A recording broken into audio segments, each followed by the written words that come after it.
sebenarnya tuh kan aku juga nonton debatnya kan bareng keluarga nih, tapi ada keluarga lain juga menonton debatnya bareng keluarga mereka, tapi mereka itu memiliki pilihan yang berbeda-beda gitu. Iya, kebetulan dari keluarga aku juga seperti itu, Rachel. Oh, berbeda ya.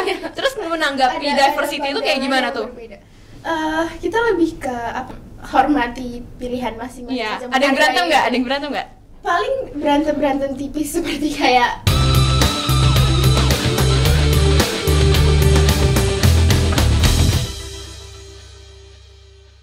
Sobat Generasi, kembali lagi di program Generasi bersama saya Rachel. Saya adalah host di Generasi hari ini dan tentunya saya tidak sendirian karena saya selalu ditemani oleh narasumber saya. Kali ini narasumber saya sedikit berbeda dari sebelumnya karena narasumber saya adalah mahasiswa. Halo Kintani. Hai Rachel. Oke, mungkin Kintani ini boleh memperkenalkan diri dulu kepada Sobat Generasi yang lagi nonton nih. Halo semuanya, perkenalkan aku Kintani Praja. Aku kebetulan juga kita sama-sama dari Ilkom, Ilmu Komunikasi 2022. Dan aku mengambil jurusan peminatan IMC, Marketing Communication. Oke, nah kalau boleh tahu nih kesibukan Kintani di UPH ini seperti apa sih? Kalau kesibukan aku sendiri sih kurang lebih tentunya ke kampus, terus pulang ngerjain tugas-tugas kalau ada tugas. Terus aku kebetulan juga ikut di HMPS, aku ikut himpunan. Oke, HMPS Ilmu Komunikasi ya. Kalau boleh tahu nih di HMPS Kintani menjabat sebagai apa ya? Di HMPS itu aku menjabat sebagai Badan Pengurus Harian BPH, aku jadi sekretarisnya. Oke, jadi sekretaris. Nah, jadi aku pengen kenalin dulu nih, Generasi ini adalah salah satu program edukasi politik kepada anak-anak muda. Karena kan banyak banget nih anak muda yang nggak aware sama politik ya, bener gak sih Kintani? Apalagi bentar lagi kita akan mengadakan pemilu. Bener banget, Rachel. Oke, ngomongin tentang pemilu nih Kintani, aku pengen nanya nih ke Kintani, pandangan Kintani terhadap politik apalagi Pilpres 2024 itu seperti apa sih? Nah, ini menarik nih Rachel, karena menurut aku sendiri ya, kamu nyadar juga gak sih di pemilu tahun ini itu tuh lebih banyak peminatnya dibanding antusias masyarakat tuh, terutama untuk generasi kita tuh lebih banyak dibanding dari tahun kayak 2019 yang 5 tahun yang lalu dan pemilu beberapa tahun yang lalu gitu. Kayak menurutku tahun ini tuh lebih banyak antusias dari generasi kita, generasi Z, dikarenakan mungkin juga karena sosial media, adanya TikTok, terus kan mulai aktif ya. 2019 kan kita belum ada TikTok ya. Iya, betul. Karena 2024 ini ada TikTok dan itu menurut aku itu ngerubah yang kayak benar-benar untuk kayak kita sendiri dan kayak generasi kita tuh jadi semakin terbuka gitu pandangannya tentang pemilu tahun ini. Jadi kayak sosialisasi pemilunya itu memiliki cara yang berbeda dari pemilu-pemilu sebelumnya karena menggunakan media sosial, apalagi sekarang kan banyak yang menggunakan TikTok ya. Dan juga kalau di TikTok itu banyak yang menarik banget gitu. Dan itu mengundang interest dari anak-anak muda gitu. Oke, kalau gitu nih ngomongin tentang pemilu, kemarin kan kalau dari syuting hari ini ya, kemarin kan diadakan debat nih. Oke, menurut Kintani debat-debat kayak gitu itu mengundang atau membuat anak muda itu tertarik gak sih kepada salah satu paslon? Tentunya membuat lebih tertarik juga sih, karena kita bisa melihat langsung visi misi dari tiap paslon. Benar-benar. Kalau Kintani sendiri nonton nggak debat? Wah, kalau aku sendiri aku nonton. Aku yang satu debat pertama, kedua, ketiga aku nonton secara live, cuman secara live? Enggak, maksudnya live di TV gitu.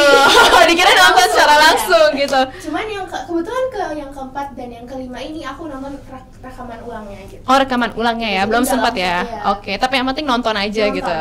Oke, nah kalau Kintani sendiri nih melalui debat-debat yang diselenggarakan oleh KPU, sebenarnya jadi teryakinkan nggak sih terhadap orasi dan narasi yang dilontarkan oleh salah satu paslon 1, 2, 3 itu?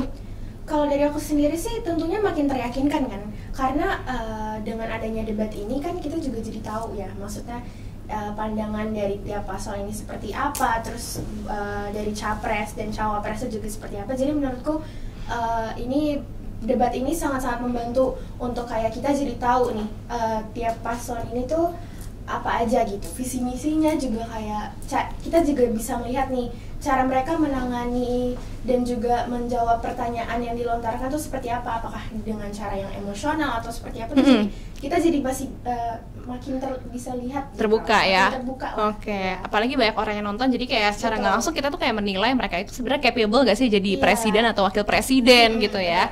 Oke, Kintani. Kalau Kintani sendiri nih dari 1, 2, 3 milih siapa sih? Aduh, Rachel. Kalau itu kayak rahasia gak sih? Oh, rahasia ya. Karena harus berjurnal gak sih? Iya, benar. Iya, jadi rahasia ya. Karena kita di sini juga nggak boleh berpolitik praktis. Jadi semua pilihan kita itu kita rahasiain di sini ya. Intinya jangan golput. Jangan golput, betul. Kita nggak boleh golput. Kita tetap memilih ya. Oke, nih kan tadi kan aku nanyain nih soal debat gitu ya. Selain debat, apa sih yang membuat kamu yakin untuk memilih salah satu paslon yang kamu pilih sebenarnya? Selain debat, mungkin kalau dari aku pribadi, aku kayak I've been doing some my own research gitu. Kayak misalnya dulu kayak prestasi apa aja yang track record mereka ya. Track recordnya. Iya. Kayak aku research sendiri gitu. Kalau Kintani researchnya itu biasanya di mana sih?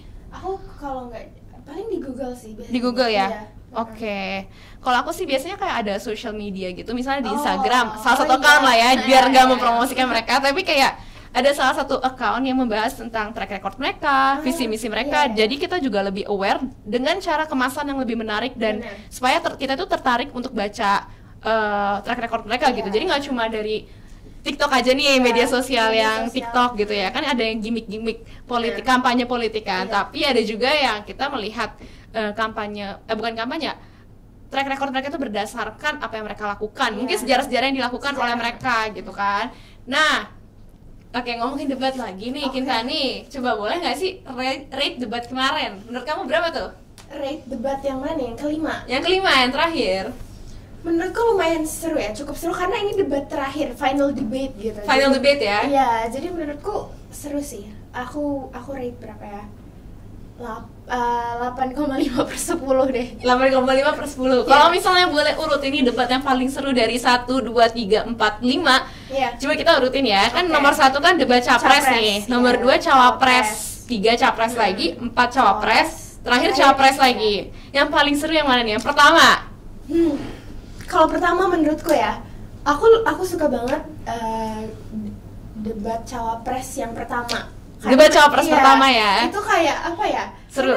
Iya, itu seru menurutku. Terus mungkin yang kedua itu mungkin debat capres yang kedua ya. Debat capres yang kedua. Iya, Oke. Debat capres yang kedua. Yang ini bukannya yang kalau nggak salah yang sempat agak kontroversi. Oh ya, ingat. Yang Pak Anies sama Pak Prabowo itu ya? Benar itu. Oke. Terus yang ketiga itu mungkin debat capres yang pertama. Debat capres yang pertama. Yang keempat? Yang keempat debat cawapres atau debat capres nih yang terakhir nih? Debat capres deh yang kemarin kedua, ya. Yang terakhir baru cawapres yang kedua ya. Benar. Oke, menarik karena ternyata Kintani ini juga tertarik terhadap politik gitu ya, dengan menonton debat. Kalau boleh tahu kamu nonton debatnya sendiri atau kayak bareng-bareng keluarga gitu? Kebetulan aku bareng keluarga. Seru ya ternyata? Seru banget. Kayak aku, mama, papa juga, kayak kakak juga nonton. Jadi kita sama-sama nonton gitu dan kita punya pandangan kita masing-masing gitu. Iya. Nah, menariknya Kintani, sebenarnya tuh kan aku juga nonton debatnya kan bareng keluarga nih. Tapi ada keluarga lain juga menonton debatnya bareng keluarga mereka, tapi mereka itu memiliki pilihan yang berbeda-beda gitu. Iya. Kebetulan dari keluarga aku juga seperti itu, Rachel. Oh, berbeda ya? Terus menanggapi diversity itu kayak gimana tuh? Kita lebih ke apa ya? Ya udah sih, menghormati pilihan masing-masing. Iya. Ada yang berantem nggak? Paling berantem tipis seperti kayak debat-debat kecil kayak padahal bagusan yang ini atau kayak gimana gitu. Oke. Gitu. Tapi tetap ada pilihan masing-masing ya. Tetap ada pilihan masing-masing. Iya, menarik banget sih. Karena kalau yang 2019 kan cuma 2 paslon nih, kalau boleh dibandingkan ya. Terus kayak rata-rata keluarga aku milihnya ke salah satu paslon yang ini. Jadi kayak gak ada perbedaan gitu. Tapi di pemilihan presiden kali ini tuh sedikit unik karena ada 3 paslon dan biasanya itu pilihan kita tuh agak berbeda-beda dan kita tuh jadi memilih sesuai dengan hati nurani kita gitu ya. Oke, nah karena Kintani sendiri ini adalah anggota HMPS nih, aku mau nanya, apakah HMPS itu juga memberikan awareness terhadap pemilu kepada mahasiswa UPH gitu? Kalau dari HMPS sendiri, kita tuh nanti akan ada, tentunya pas di hari pemilu nih pada tanggal 14 ini, kita bakalan kayak bikin poster yang akan kita post di sosial media HMPS sendiri untuk kayak nge-aware kepada mahasiswa untuk gunakan hak suara kalian untuk memilih gitu, jangan sampai golput dan lain sebagainya. Paling kalau dari HMPS baru seperti itu aja sih. Oke, berarti menggunakan media sosial melalui Instagram atau apa? Instagram, karena kebetulan kita aktifnya di Instagram juga. Social media dari HMPS boleh dikasih tahu ke Sobat Generasi? Oh boleh, @HMPS Ilmu Komunikasi. Yes, jadi melalui Instagram seperti itu, mensosialisasikan kepada mahasiswa UPH agar menggunakan hak suara kita dengan baik. Oke, Kintani, menarik banget pernyataan Kintani dari awal hingga akhir. Mungkin ada nggak sih pesan-pesan kepada generasi muda, khususnya seumuran kita nih, untuk memilih nanti di tanggal 14 Februari nanti? Oke, kalau dari aku sendiri ya, sebagai ini kan juga baru apa ya, pemilih pemula lah ya. Iya, baru pertama kali akan memilih gitu. Iya. Kalau menurut aku, tanggapan dari aku sendiri itu, kita sebagai generasi muda jangan terlalu ignorant, atau kita jangan terlalu kayak nggak mentingin akan pemilu ini, karena menurutku kalau kita mikir kayak pemilu ini tuh nggak penting, di luar sana banyak masyarakat yang hidupnya ini bergantung dengan siapa yang akan memimpin nantinya. Karena ya kan, untuk kita pribadi tolong jangan kayak jangan terlalu apatis, jangan terlalu apatis. Kita juga harus menggunakan hak suara kita, karena kita hidup di dunia ini, di Indonesia tuh kita bukan sendirian loh, kita berdampingan dengan orang lain juga gitu. Jadi menurutku kita gak boleh mikirin diri kita sendiri, tapi kita harus mikirin orang lain juga. Jadi presiden yang terbaik untuk bangsa ini ya. Oke. Thank you Kintani buat hari ini. Tapi sebelum ini nih, Kintani, aku punya sesuatu buat Kintani. Jadi ada kaos generasi untuk Kintani. Wah, thank you. Warnanya orange ya. Warnanya orange dong, sesuai dengan logo generasi, warnanya orange. Thank you Kintani sudah datang ke generasi pada hari ini. Nah, Sobat Generasi, betul banget nih kata Kintani, kita tuh gak boleh ignorant sebagai anak muda. Kita itu harus aware terhadap apa yang terjadi sekarang.